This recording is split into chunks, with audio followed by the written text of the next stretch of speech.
Welcome to my channel. When he came to the low church wall, he got over it like a man whose legs were numbed and stiff, and then turned round to look for me. When I saw him turning, I set my face towards home and made the best use of my legs. But presently I looked over my shoulder and saw him going on again towards the river, still hugging himself in both arms and picking his way with his sore of feet among the great stones dropped into the marshes here and there, footstepping places when the rains were heavy or the tide was in. The marshes were just a long black horizontal line. Then I stopped to look after him, and the river was just another horizontal line, not nearly so broad nor yet so black, and the sky was just a row of long angry red lines and dense black lines intermixed. On the edge of the river I could faintly make out the only two black things in all prospect that seemed to standing upright. One of these was the beacon by which the sailor strayed, like an unfold cast upon a pole and easily things when you were near it, the other a gibbet with some chains hanging to it, which had once held a pirate. The man was limping on toward his ladder, as if he were the pirate come to life and come down and going back to hook himself up again. It gave me terrible turns when I both saw, and as I saw the cattle lifting their heads to gaze after him, I wondered whether they thought so too.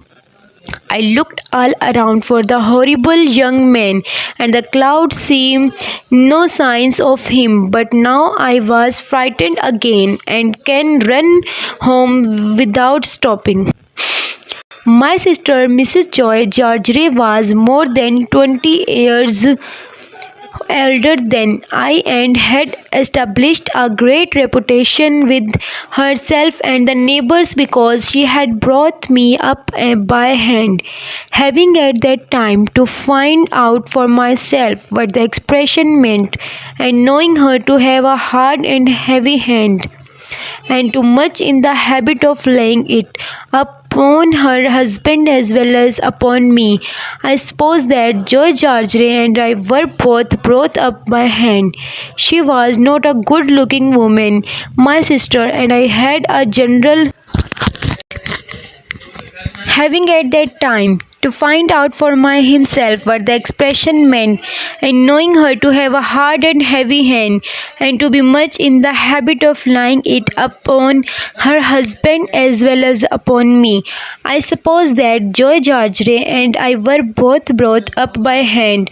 She was not a good looking woman, my sister, and I had a general impression that she must have made Joy Gargery marry her hand. Joy was a fair man with a creole of flaxen hair on each side of his smooth face, and with eyes of such as a very undecided blue that they seemed to have somehow get mixed with their own whites. He was a mild, good-natured, sweet-tempered, easy-going, foolish dear fellow, a sort of Hercules in strength and also in weakness. My sister, Mrs. Joy, with black hair and eyes, had such a prevailing redness of skin that I sometimes used to wonder whether it was possible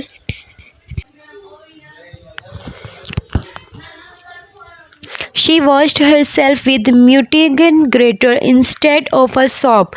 She was tall and bony, and almost always wore a coarse Orphan festooned over her figure behind with two loops, and having a scared impregnable babe in front that was stuck full of pins and needles. She made it is a powerful merit in herself and the strong reproach against Joy that she wore his approach to upon so much though I really see no reason why she could have worn it all, or why, if she did wear it at all, she should not have taken it off every day on her of her